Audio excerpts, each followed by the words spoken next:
بسم اللہ الرحمن الرحیم۔ السلام علیکم ورحمۃ اللہ وبرکاتہ۔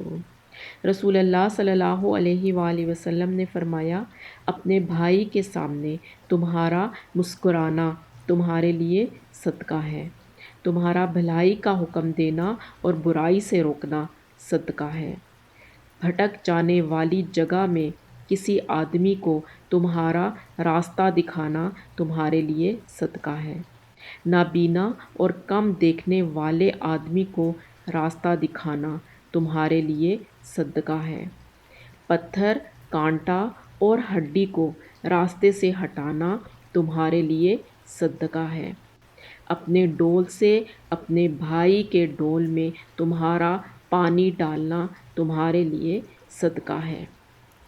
نبی کریم صلی اللہ علیہ وآلہ وسلم نے فرمایا، ایک آدمی راستے پر چل رہا تھا کہ اسے ایک کانٹے دار ڈالی ملی، اس نے اسے راستے سے ہٹا دیا، اللہ تعالیٰ نے اس کے اس کام سے خوش ہو کر اس کو بدلہ دیا، یعنی اس کی مغفرت فرما دی۔ جزاک اللہ خیر۔